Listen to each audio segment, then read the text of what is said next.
Coming right up, Straight Talk with Art Levine as we enter our 15th anniversary season.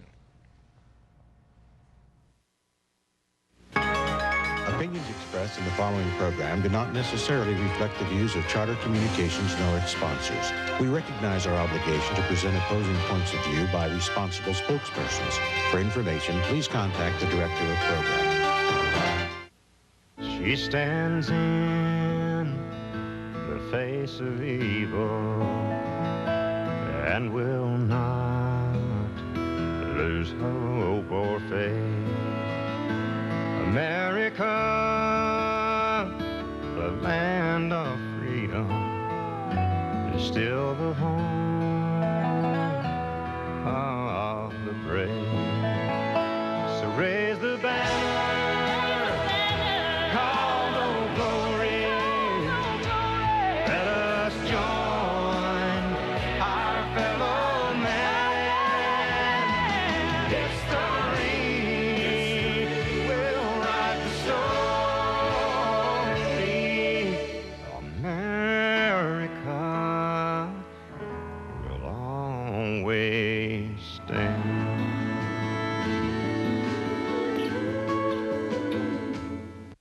Straight Talk is brought to you in part by Southern California Edison. For over 100 years, life powered by Edison.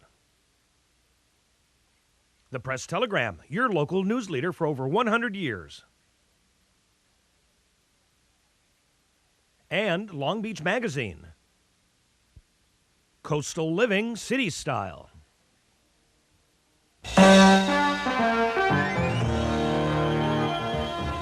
Join us for tonight's edition of Straight Talk. And now your host, Art Levine.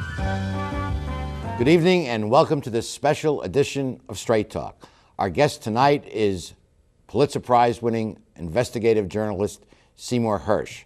This show was taped at the studios of Advanced Media Production on the Cal State Long Beach campus.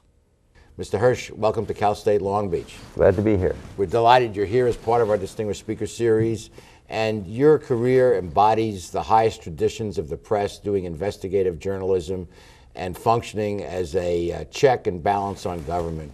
Tell us what is the most satisfying part of what you do?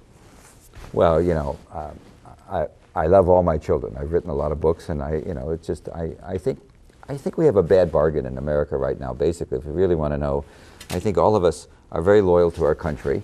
All of us if the President of the United States wants to take our sons and daughters into the armed forces and send them off to kill and be killed in the name of America, we say okay. And in return, we sort of understand that the guys running the government, the Kissingers and the Nixons and the Bushes, don't often tell us the truth and aren't often very straightforward with us, even as they send our children off into combat.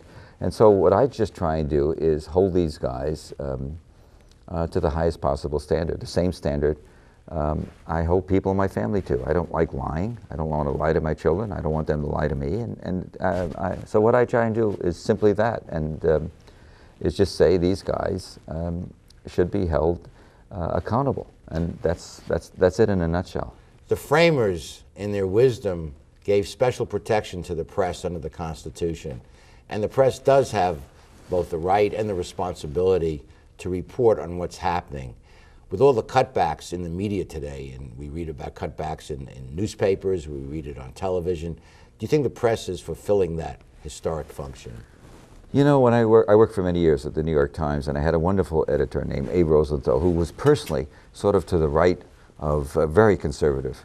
And he used to always come and pat me. When he came to the Washington Bureau, he'd pat me on my head and say, "How's my little commie today? What do you have for me? What do you have for me?" He wanted stories.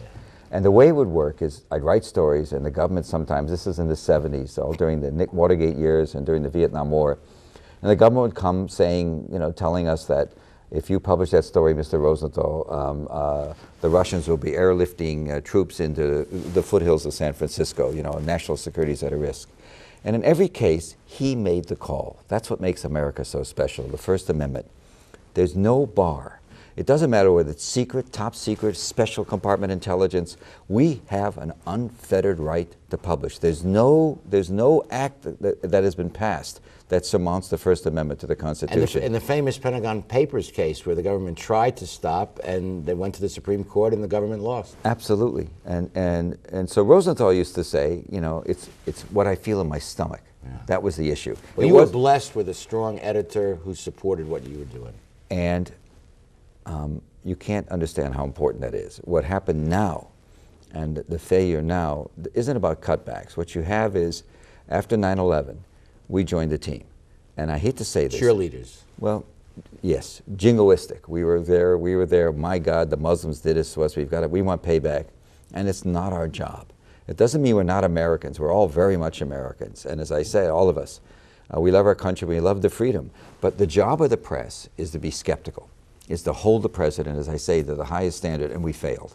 We failed on the WMD issue. We failed on the notion that there was some connection between 9/11's Osama bin Laden, jihadism, and Iraq. There isn't. And we knew that, and we didn't do enough. We were too busy being on the team. And that's bad. Has the pendulum now swung back? No. Hell no. We're still on his team. No, that's what bothers me the most. And now you have a difference. You know, journalism is like any big corporation. At the New York Times where I worked, the guy that was dependable, the guy that wouldn't take a chance, the guy that wouldn't be a flyer, unlike Abe Rosenthal, who amazingly became the executive editor, it's the guy who's safe that gets promoted. That's always the way. It's the way it is, I'm sure, in universities and in faculties, in the same way, you know, leadership in terms of being the chancellor or the president of a university. You don't want a wild guy there or somebody that you can't control. No, you just don't. And so you have, basically what you have, I have a simple solution to solve one of the problems of the world today is fire, you know, 75% of the top editors right now. Just clean them out across the board and start new, and maybe we'll have a chance. It's not as bad as the cutbacks are. The real problem has to do with just the sense that we can't do certain things, self-censorship, and it's really wrong. And there's also the threat of litigation, as CBS found out. If you go and do a strong story, you can be sued by the cigarette companies in the famous case or others. So what you do then is you have lawyers and you make sure you're right. That's all. You make sure you're right.